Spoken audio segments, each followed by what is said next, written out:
Assalamualaikum warahmatullahi wabarakatuh. Hai anak-anakku yang solih dan solihah, bagaimana kabar kalian di rumah? Semoga kabar kalian di rumah baik-baik saja dan dalam keadaan sehat. Hari ini bertemu lagi dengan Ustazah Fanin. Kita akan belajar mata pelajaran matematika tentang pecahan. Sebelum belajar, mari kita membaca basmalah terlebih dahulu. Bismillahirrahmanirrahim.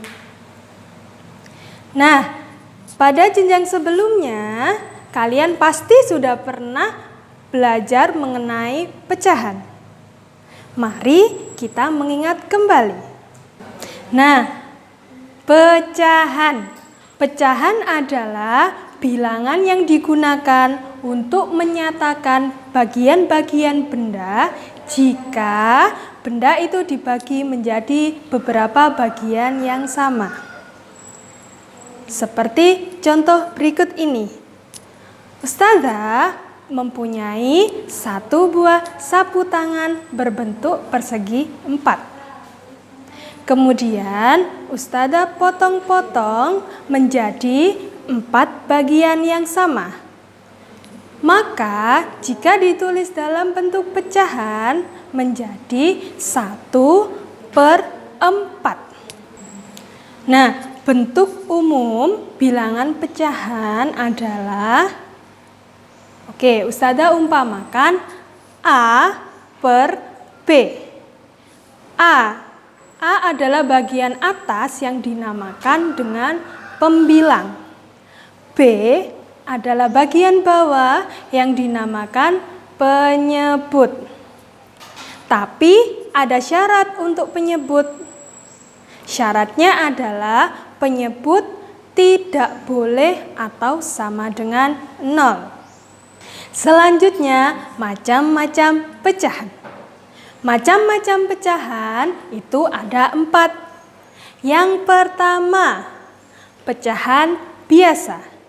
Yang kedua, pecahan campuran. Yang ketiga, pecahan desimal. Dan yang keempat adalah per 100 atau persen.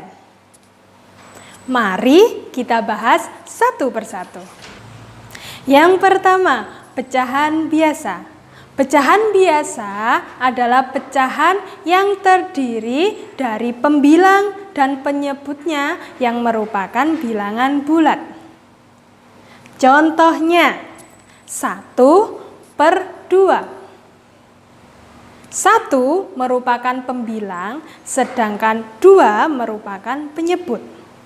Contoh lain, 2/3. 3/5 dan sebagainya. Yang kedua adalah pecahan campuran.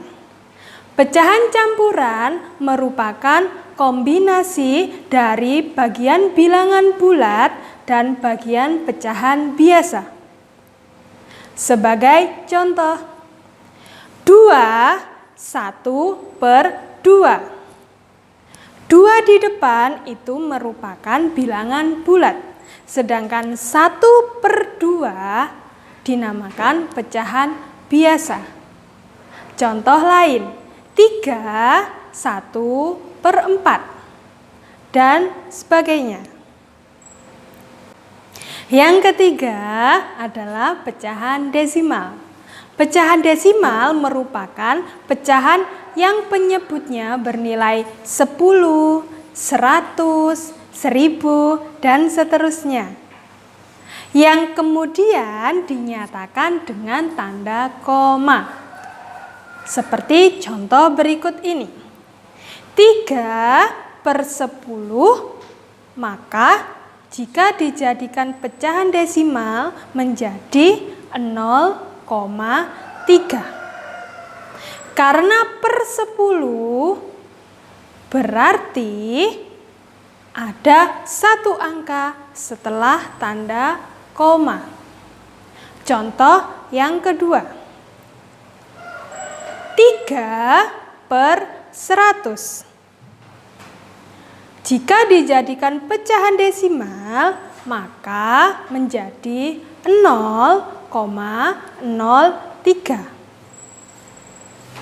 Per 100 berarti ada 2 angka di belakang koma. Macam pecahan yang terakhir. Ada per 100 atau persen. Persen merupakan pecahan yang penyebutnya bernilai 100 dan dinyatakan dengan lambang berikut ini. Contohnya, 4%.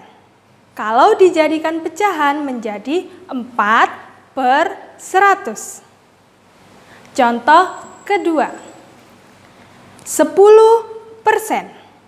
Jika dijadikan pecahan biasa menjadi 10 per 100.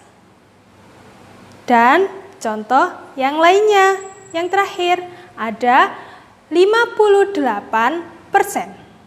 Jika ditulis menjadi pecahan biasa menjadi 58 per 100. Sekian materi yang Ustazah Fanin sampaikan, semoga bermanfaat untuk kalian semua. Sampai bertemu lagi di lain kesempatan. Tetap semangat belajar di rumah, tetap jaga pola hidup bersih di rumah. Wassalamualaikum warahmatullahi wabarakatuh.